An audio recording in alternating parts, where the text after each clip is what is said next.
Assalamualaikum warahmatullahi wabarakatuh. Salam sejahtera bagi kita semua. Pada kesempatan kali ini, kami ingin membawakan presentasi yang berjudul PT Wijaya Karya atau bisa disebut dengan PT Wika.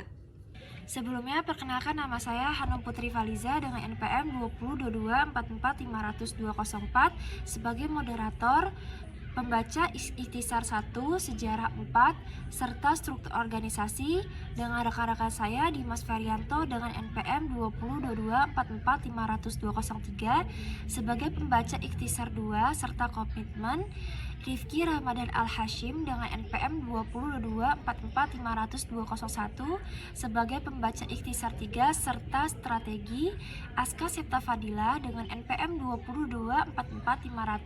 202244500259 sebagai pembaca perkembangan bisnis, visi dan misi serta sejarah kedua, serta Sada Fajar Ramadan dengan NPM 202244500195 sebagai pembaca profil dari PT Wika, sejarah 1 serta sejarah 3.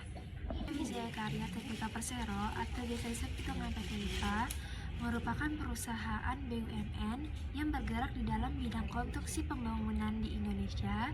Perusahaan ini merupakan hasil nasionalisasi perusahaan Belanda.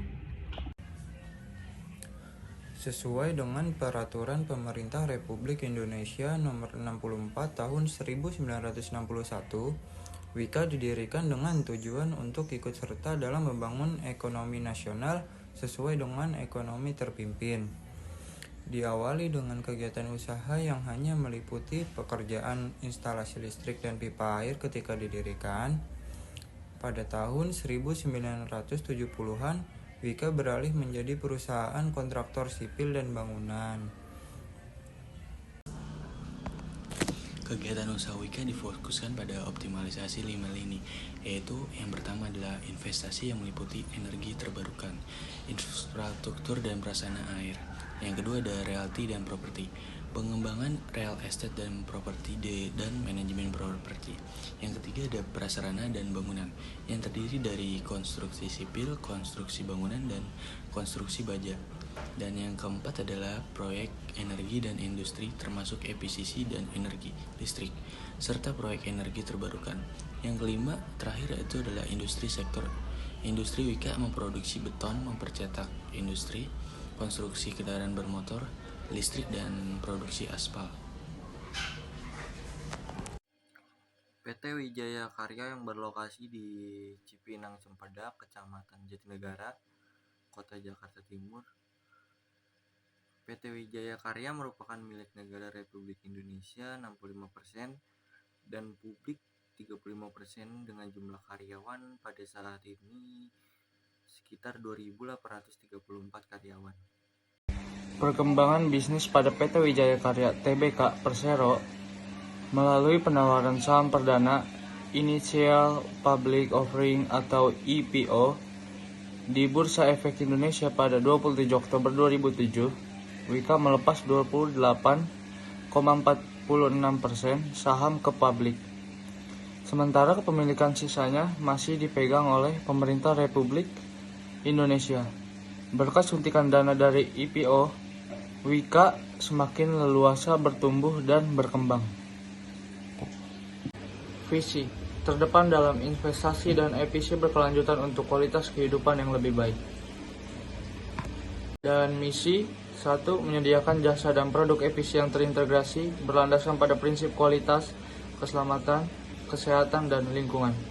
2. Melakukan pengembangan kawasan terpadu demi kehidupan yang lebih baik bagi masyarakat. 3. Menciptakan rekam jejak di kancah global melalui inovasi dan teknologi termutakhir. 4. Memastikan pertumbuhan berkelanjutan dengan portofolio investasi strategis. Direktur Utama bertugas untuk mengkoordinasikan, mengawasi, serta memimpin manajemen perseroan dan memastikan semua kegiatan usaha perseroan dijalankan sesuai dengan visi, misi, dan nilai perseroan. Di bawah dari itu ada korporat sekretariat atau sekretaris perusahaan yang bertugas untuk memastikan tercapainya peningkatan citra perusahaan melalui pengolahan komunikasi perusahaan dengan pihak internal dan eksternal, mengadministrasikan dokumen perusahaan, membina hubungan antar lembaga, menyelesaikan permasalahan yang berkaitan dengan hukum korporasi. Di samping dari itu, ada internal audit yang bertugas untuk melaksanakan pemeriksaan dan penilaian efisiensi dan efektivitas di bidang operasional, keuangan, akuntansi, sumber daya manusia, dan kegiatan. Setelah itu, di bawah terdapat cabang-cabang setiap divisi, ada Finance Risk Management Directorate atau Direktur Manajemen Resiko Keuangan yang bertanggung jawab menentukan resiko keuangan, keselamatan, dan keamanan untuk perusahaan. Yang membawahi Finance Risk Division atau divisi keuangan yang melakukan pengaturan keuangan perusahaan, melakukan penginputan semua transaksi keuangan ke dalam program, melakukan transaksi keuangan perusahaan, serta melakukan pembayaran kepada supplier. Di bawah dari itu ada Risk Management Division atau divisi manajemen resiko yang menyiapkan untuk mengurangi resiko perusahaan, menggali informasi keuangan klien seperti pendapatan, aset, dan utang, berperan dalam mengelola kebijakan asuransi perusahaan.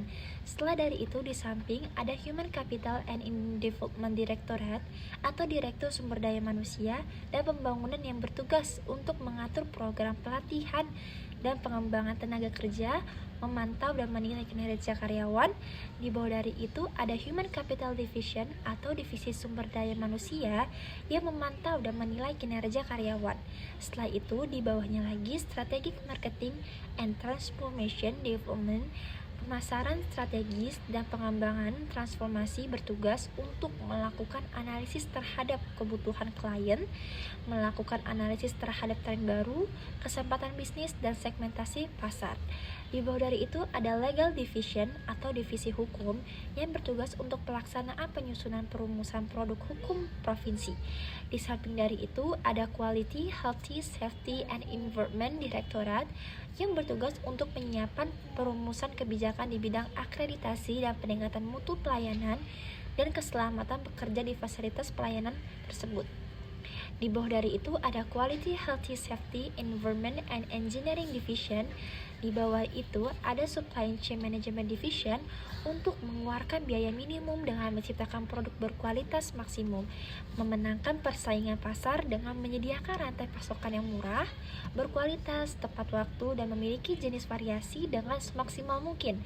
Setelah itu, di bawahnya lagi ada Information Technology Division yang bertugas untuk memelihara sistem perangkat keras dan perangkat lunak dalam suatu perusahaan. Di samping itu, ada Operation 1 Direktorat yang membawahi infrastruktur 1 Division yang bertugas melaksanakan penyiapan mengkoordinasikan penyusunan kebijakan perusahaan. Di bawah dari itu ada infrastruktur 2 Division. Setelah itu di bawahnya infrastruktur Marketing Division yang bertugas mengembangkan rencana dan strategi bisnis, planning penjualan produk, jasa, atau layanan. Di samping dari itu ada Operation 2 Direktur yang membawahi Engineering Procurement, Construction, and Commissioning Division yang bertugas melakukan rekayasa dari suatu bangunan, melakukan pembelian barang-barang atau equipment yang terkait, dan mendirikan pembangunan. Di bawah dari itu ada Investment Operation Division. Setelah itu di sampingnya ada Operation 3 Direktur yang membawahi Building Overseas Division atau membangun divisi luar negeri. Di bawah dari itu ada Assets Management Division. Komitmen PT Wijaya Karya Persero Tbk sudah berdiri lebih dari 50 tahun. Cerita sukses yang merefleksikan tingginya komitmen dan kerja keras. Pada abad ke-21, Wika meningkatkan kinerja setiap aspek, mulai dari manajemen, sumber daya manusia, dan teknologi. Dalam rangka mewujudkan peran badan usaha milik negara sebagai mesin pertumbuhan ekonomi akselerator kesejahteraan sosial atau yang disebut dengan social welfare, penyedia lapangan kerja, dan penyedia talenta, dibutuhkan transformasi sumber daya manusia badan usaha milik negara, di mana salah satunya melalui penetapan nilai-nilai utama atau core values sumber daya manusia badan usaha milik negara sebagai identitas dan perekat budaya kerja yang mendukung peningkatan kerja secara berkelanjutan. Saat ini Wika terdiri dari pasar domestik dan luar negeri. Strategi Wika untuk pasar domestik memilih proyek disesuaikan dengan anggaran pemerintah. Strategi Wika untuk luar negeri memfokuskan diri pada pasar yang dikuasai pada strategi keuangan Wika, berfokus pada optimalisasi tingkat ekualitas.